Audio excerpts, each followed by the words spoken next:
Folks, happy Sunday morning. Football, NFL is back. It is week 13, and we're here to bring you our best bets of the week. It is Free Money Football, and I'm your host, Ty B. We got MereKat and some guy named Steve joining us yet again here.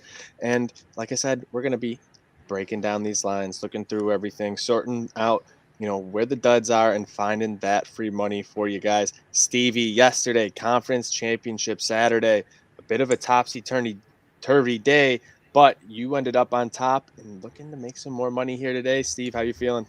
I'm doing well, man. I got money to play with. A couple of my favorite games from yesterday: Alabama, Pittsburgh. We had ULL as well. It was a nice Saturday. Had a fun Saturday. After Friday was just okay. Saturday was great. Won some college basketball bets as well. I got some money to play with, which could be dangerous for the NFL slate because you never know how that's going to go. But I'm excited, Ty, to just keep the winners rolling.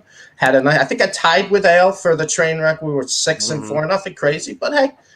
That's positive. We'll take it. And I had a responsible amount on Pittsburgh last night. I just want to put it out there. It was a responsible amount, and now I will be making responsible bets on this NFL slate. Can't wait. Absolutely. Make sure you're responsibly betting all day long, MereKat. College football starting to wrap up, but the NFL, we got an extra week this year, so we're still rolling here. Teams starting to play for playoff positions. What are some things, you're looking at with these matchups?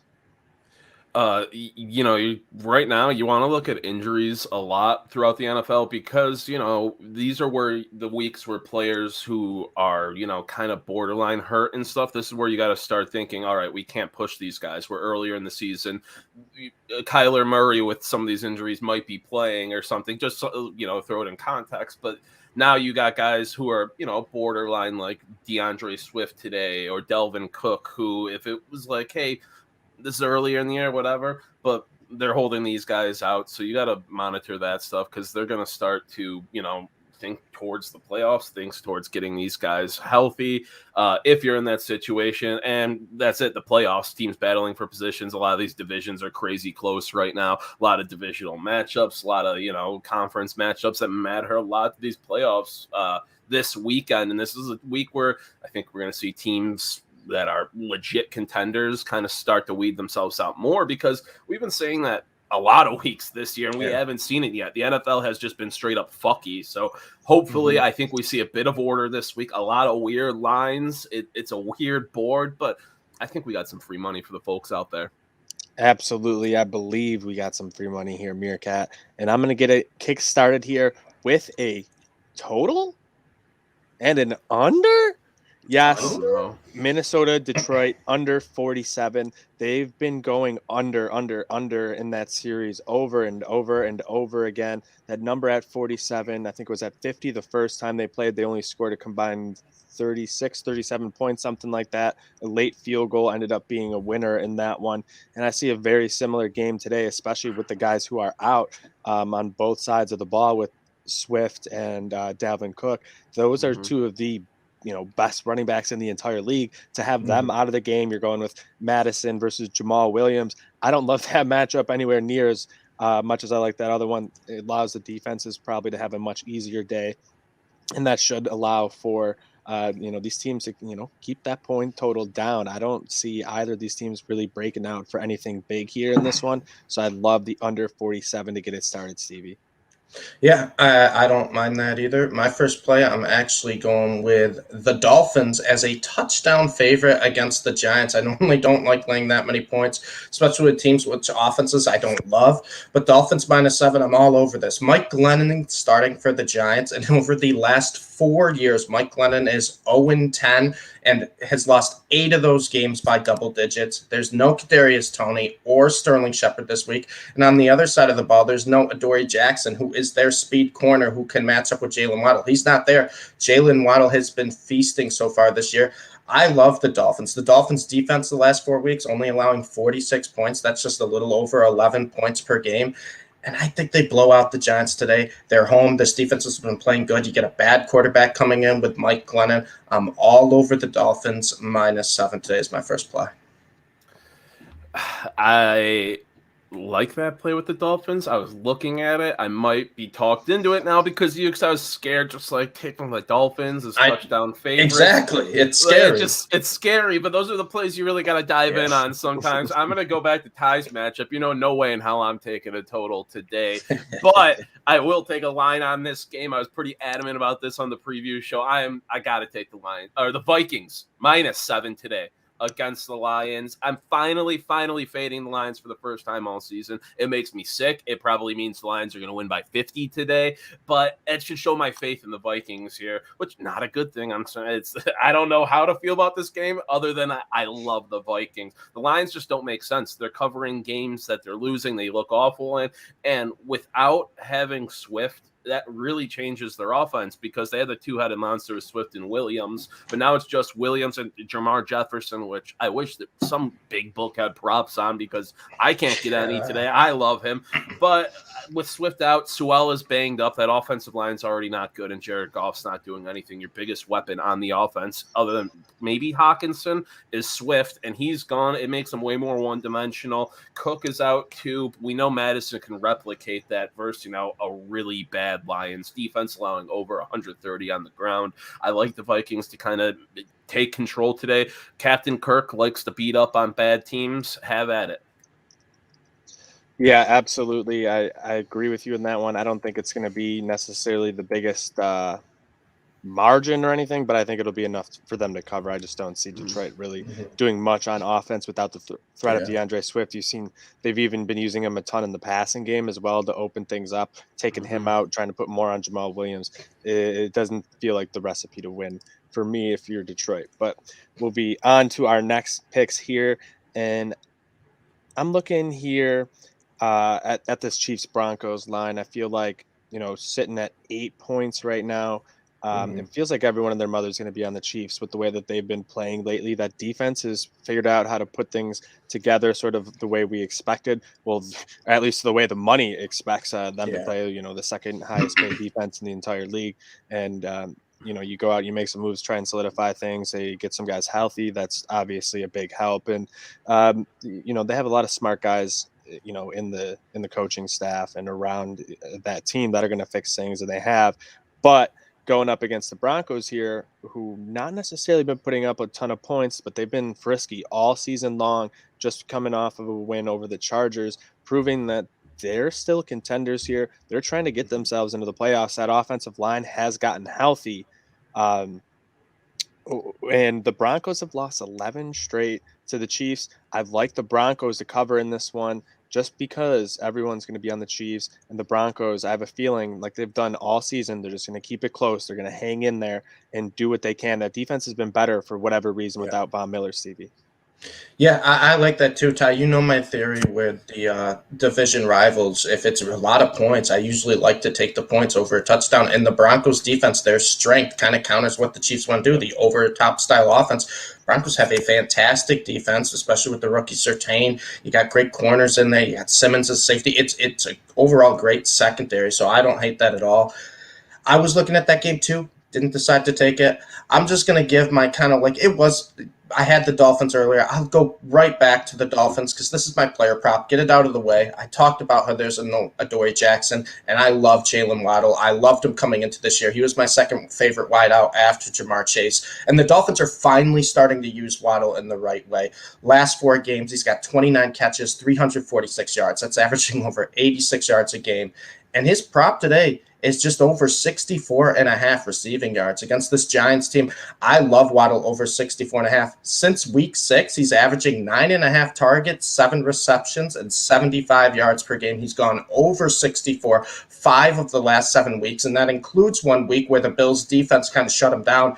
I think Waddle feasts on the Giants today. I love Waddle over 64.5. That's my second play. We are 2 Dolphins plays right off the bat, but hey, you know what? We'll take it. Yeah, I'll go right back to my first pick, too, with my player prop. Get it out of the way, too. Same matchup, kind of fading my pick, I guess. Jamal Williams over 59.5 rushing yards. Like I said, I wanted some Jamar Jefferson action, but I can't find it anywhere right now. Williams, though, this is kind of a low number for him. Feels a bit cheesy, trappy here, but it just makes too much sense. This is my way of coping with the DeAndre Swift injury.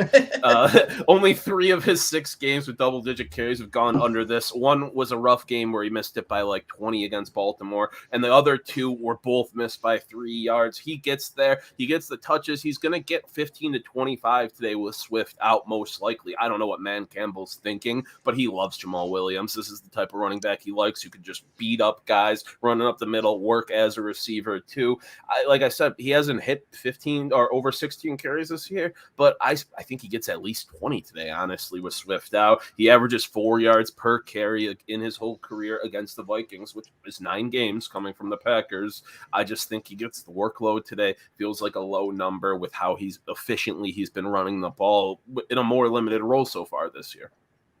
Yep, absolutely. And MereKat, now I gotta move on here. We gotta start talking about some other games, and one of them that Stevie left for me to talk about right here. We got the Eagles taking on the Jets, and there you he see is. right there the mustache himself, Gardner Minshew, showing up to go fly his plane. Looking like he's going to be in Top Gun 2 right there. It's not Halloween. I don't know what you're doing, Gardner Minshew. Jets have never beaten the Eagles in the history of their franchise. They've only played 11 times, which is tied for the lowest of any other teams. The other matchup is Giants and somebody. I think it might be Giants Dolphins. But when you're looking at it here, Gardner Minshew stepping in for Jalen Hurts. This team has been up and down all season, the Eagles, but they've really figured things out, rushing the ball especially.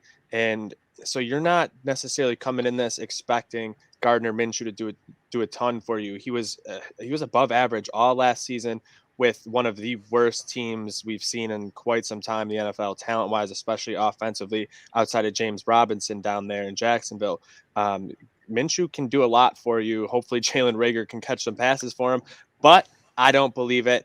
This feels like a trap game for the Eagles yet again, where, their trajectory back up. Maybe they're alive in that NFC least. Nope, not today. Jets money line plus 180. Book it, Stevie.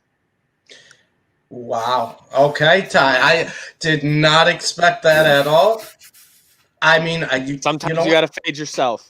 I was big on the Jets last week. They came through for me. So maybe I go back in on the Jets now because we'll see.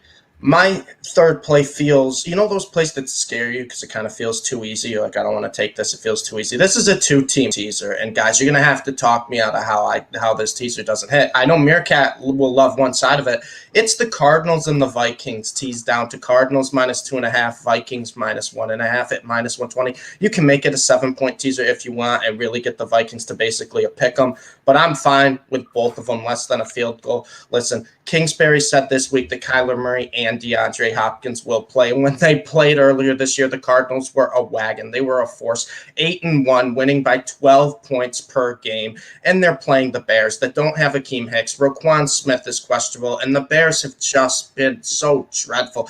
Andy Dalton is still their quarterback. I think the Cardinals blow him out. I think they run him out of the field, but I don't want to lay 9-8 points with the Cardinals. So tease them down under a field goal. I don't see the Cardinals losing this game. And then MereKat talked about the Vikings. I said on Wednesday's show, I thought the Lions were getting a little disrespected. Lions will play close games. And then MereKat's like, I'm all over the Vikings. I completely did a 180 there. There are 3 teams. I said this: the Bills, the Browns, and the Lions. What MereKat says for them, I'm going to blindly follow. I'm taking the Vikings here. I've loved this Vikings team all year. I'm not overreacting to the Dalvin Cook injury because you can plug Alexander Madison in. Love Kirk Cousins. Justin Jefferson looks like a top 5 receiver in football. He should feast today on this terrible Lions pass defense. Get them both less than a field goal. It's a minus 115, minus 120. Give me that all day. Cardinals, Vikings, teaser. Let's go, Stevie. I got a teaser too. I was kind of hoping we'd align on it, but the Vikings did there. I don't mind the Cardinals, but Ty B's got me in a hizzy with the first leg of it. It's a 3-team 7-point teaser. First leg, Eagles plus 1.5 today. So there's a chance we can middle this, Ty. You teaser get your through the number 2. Teaser through 0-2. Teasing through. Eagles plus 1.5. The Rams the Eagles, I just don't think lose today. The Rams -5.5 against the Jaguars. If they don't win by a touchdown today, Stevie, Sean McVay needs to be fired into the sun. That franchise, you need to restart your Xbox on that franchise and just figure out what the fuck to do. Maybe trade some stars for draft picks if they lose today. Yeah, because you have none. You guys could probably trade Jalen Ramsey for a first-round pick, right? Trade McVay for some draft picks. But trade McVay for some draft picks. It's 5.5. If they do not cover this, I love Matthew Stafford. I love Van Jefferson. I love some parts of these Rams. But if they don't cover this 5.5, they're dead to me. Completely dead. It's just a joke if they don't cover that. And then the last leg is the Colts -3 against the Texans. Now, I like the Texans +10. Not a pick I hate. Not one I'm going to take straight up today. I don't feel the best about it. But the Colts are hot. They need to stay hot in this AFC South because the Titans started to show flaws last week. They have a chance to win this division still. They just need to win games like this in division against a bad Texans team who is frisky. They like to cover. So that's why I'll take the 3 here. It's another, type of thing with the Rams. If the Colts don't cover 3, fuck them. They're done with to me. They're dead to me. This is +160. You get good value here, folks. I like it. Okay, MereKat, I like it. I see you swinging some lines around, moving around. That's what you got to do sometimes. You got to move things, make them more favorable for yourself because Vegas knows sometimes, and you just got to move away from those lines because it comes in very close, very often. Yep. So on to our next picks here. I'm going with a player prop. One I like a lot here. I like the matchup here, especially because of the way both teams have been playing. I'm looking at Joe Mixon over 91.5 yards. They're playing the LA Chargers. The Chargers are giving up 145 yards per game on the ground. Joe Mixon back-to-back games over 100 yards. What's the difference between, early in the season to now when you're looking at his production? He's actually getting the carries. He was getting, 12, 13 carries to start the season. Back-to-back weeks over 25 carries, 28 and 30 respectively. And he's put up double-digit or 2 touchdowns in the past 4 weeks, looking to go tie the Damian Tomlinson's record of 5 consecutive weeks. And if you want to bet on him to do that, plus 310 for 2 touchdowns or more for Joe Mixon, a nice little value play there. If you have a lot of faith in him, defense too. Exactly. And there's only been 2 weeks all season he hasn't scored at least 1 touchdown. The dude's just been doing it all. -165 for anytime tutty. Joe Mixon has just been incredible this season, and I think he's going to continue it in a great matchup against the Chargers, Stevie. Love that pick, Ty. When Joe Mixon looks fully healthy, and when he's fully healthy, he is an elite running back. Now he's playing the worst run defense in football, and that ties in perfectly with my pick. I'm going Chargers-Bengals over 50.5. Thank God you didn't say it, Stevie. With the over here. Chargers-Bengals over 50.5. We talked about this on Wednesday. We love both these teams. We love both these quarterbacks. I love Herbert. I love Burrow. I wasn't sure which I wanted to do on this game. Bengals -3, Chargers +3 feels like a must-win game. Screw the spread. I don't care about it. Give me the total. Let's have a shootout here. Both teams' offensive strengths go against bad defenses. The Chargers can't stop the run. The Bengals have been running the ball down everyone's throat right now with Joe Mixon, 288 rushing yards in his last 2 games. He's been incredible. And on the other side of the ball, the Bengals don't have a great pass defense. Their defense overall has been pretty good this year, but their pass defense allowing over 270 yards per game. It's bottom 10 in the NFL right now. Justin Herbert has been great. He's throwing for 293 yards a game. His weapons are fully healthy. Eckler, Allen, Williams, it doesn't matter. They're going to move the ball. They're going to score. Chargers need to win this game. So I expect them to put up a lot of points, and I don't expect them to stop the Bengals too much. Not to mention Asante Samuel Jr., the young corner for the Chargers, is out. Jamar Chase, Higgins, they should feast today. I love it. Bengals averaging over 32 their last 5 games. Chargers over 25 points. I'm expecting a shutout over 50.5. You are lucky you didn't say Bengals -3, or we would have had some problems because I'm on the Chargers or +3. Will ride. I was thinking about that too. I was thinking about it too, but I was I'm taking the total. So I'm okay with the Mixon prop because it makes sense. I'm okay with the over because the Chargers are going to score 50 today. Yeah. We're all good here, boys. But this is the game of the week I really just want to watch. But you can't keep me away from the Chargers +3. They are such a better team than 6-5 right now. Now that run defense absolutely terrible, and Joe Mixon probably going to chew them up today. But I think that Herbert, this is one of those games, it's like the Cleveland game where Herbert's arm versus a bad pass defense, Bengals bottom 10 in the league right now, can overcome, a rushing attack against their terrible rush defense. And it's, I don't know, Chargers 2-1 against the spread as dogs. Bengals are 2-4 against the spread following a win. Their Bengals schedule is so funny. They're like win, loss, win. Yeah. Loss, win, lose, win. Now it's time for the lose again, and this is where it starts. The Chargers +3. Even if they don't win, I think it's a close game. The 3 is a generous number here for that. And MereKat, I mean, I like the over. You like the +3. You could even do a teaser, get the Chargers to 10, the over down to 44. Play it like that. Whoa, buddy! Oh, now we're talking. Jeez, I love the way your mind works, Stevie. Always looking to add a little extra free money to everyone's bankroll, which is exactly what we're here for. So on to my last pick here. I'm looking at another player prop. Anytime to score. That's Pat Friarmuth.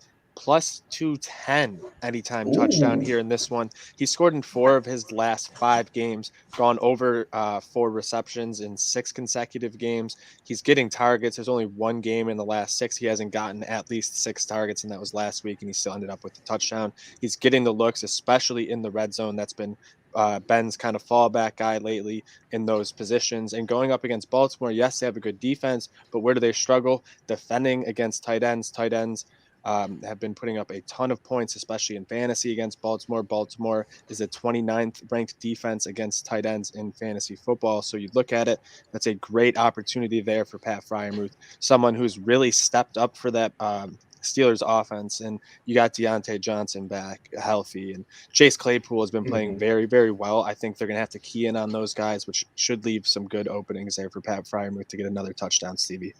Yeah, I like that a lot. I'm a huge Pat Friarmuth fan. And the Ravens-Steelers games, it just kind of feels like that game where all the scores are within like 10 yards of the end zone. All the scores are from the goal line. So why not take a tight end there? So, guys, I want to go over my picks real quick because we had the Dolphins, the double dip, the prop there. That game, we had the Cardinals, Vikings, the Chargers, Bengals. You know what the theme is of all those games? All on at one. They're all on at one. So we got 4 here, to build up the bank account right here. You got all your games at 1 o'clock. You're like, what's Steve's last pick? Is it another 1 o'clock, or are we gonna see how we do in the 1 o'clock? So then maybe hammer the 4 o'clock. And let me tell you, we are hammering this 4 o'clock pick with the Rams -14. I do not care. This is a full bias baby pick. No rationale to this pick. Rams -14. No. We got everything for the 1 o'clocks. The Rams are winning this game. I refuse to believe that the Rams should not be favored by 14 to anybody after the last 3 weeks. And I'll tell you what about the last 3 weeks. A lot of people watched those games. Those were highly watched games. They were embarrassed at home in primetime against the Titans. Then they got embarrassed against the 49ers. And then they were embarrassed on the road in Lambeau against the Packers. Everyone watched those games. Those were popular watched games. The Rams stink. The Rams are terrible. Next week, who are they playing? In Arizona. Oh, this should be a look-ahead spot. No, it's not a look-ahead spot. It's not a look-ahead spot. This is a get-right week. They have to get right this week. There's no more excuses. Stafford, I've given him, maybe he's been playing hurt. I don't care. You're playing the Jaguars defense. You actually have to do something this week. The Rams better win by 14 for my own sanity, for the sanity of every other Rams fan. They lost 3 games to 3 pretty good teams. I know MereKat has the anti-49ers bias. They're a good team. I hate admitting it, but they're a good team. But the Rams are going to blow out the Jaguars and give me hope going into next week before they probably lose by 20 to Arizona. They are not falling to 7-5. I get the 1 o'clock place. You know what? Build the bankroll up so then I can be like, all right, how much of a responsible amount do I want to put on the Rams -14? Because they're winning this game by 30. They should never be favored by 2 touchdowns after what they've done the past month. So I'm taking them -2 touchdowns. Give me a -14. Give me a -20. I don't care. They're blowing out the Jaguars. They're getting my hopes up again just to just blow it again next week against the Cardinals. I don't care. I got two things here, Stevie. Hopefully go 4-0 in the 1 o'clock slate to build that bankroll enough so that you can also put a unit on alternate spread, Rams minus 20.5, get that plus 200 value in there as well. But number two, I'm going to ask Darrell Henderson, that injury, how concerned are you? And do you have faith in Sony Michel? Is he a guy worth a look in fantasy or DFS? If Henderson's out, I would absolutely say he is. I've been a pretty big fan of the Rams system. It's just whatever running backs in there. I don't think Darrell Henderson is that special. I've never thought he was that special. I loved Cam Akers, and then obviously the Achilles injury. He's not playing this year. But I don't think Henderson's that special. I just think it's like the guy who was in there at the time. McVay puts him in good positions. You have the little screens. You have all the motion they're doing. They get a lot of open field. So, yeah, if Henderson's out, Michel's fine. But, I mean, the Rams are winning this game big. So, you know what? Michel, get a couple garbage time touchdowns regardless. They're winning this game big. That's all I got to say. They have to. There's no excuses anymore. You are one sick puppy. I didn't want to. Well, it's funny because I didn't want to take the Rams at all. I was like, I'm not touching the Rams. And then I got your text, MereKat. You're like, I'm just looking for my final pick. You're like, I can't find one. I'm like, same. I'm sitting here looking for a fifth pick. I was like, you know what? We've already dove in enough. We had a good college weekend. Let's just get some bias for 4 o'clock. I got all the 1 o'clock. Oh my God! All right. Well, I'll close off my final play with going back to my tried and true dumb brain model that probably doesn't make any sense, but it makes a lot of sense to me. Of the team that I originally talked myself into was doing the preview, and I'm like, all right, I like them. Well, now I gotta fade them because I like them, but I actually hate it now. But I also hate the other side of it. But I had to talk myself into the first side. So even though I hate both sides, the side I didn't talk myself into is the side I'm going to take, even though I hate it. Sorry, that was a lot, but that is how my brain works when it comes to this stuff. And I talked myself into the Raiders originally. We are taking the Washington football team money line. You said on Wednesday too. You said I'm gonna start taking the points on these low spreads. I'm not taking the points and playing safe. No, this play sucks. This play is terrible. This play I hate. But it's like the Saints play a few weeks ago, and what do you know? It cashed in the most ridiculous way possible.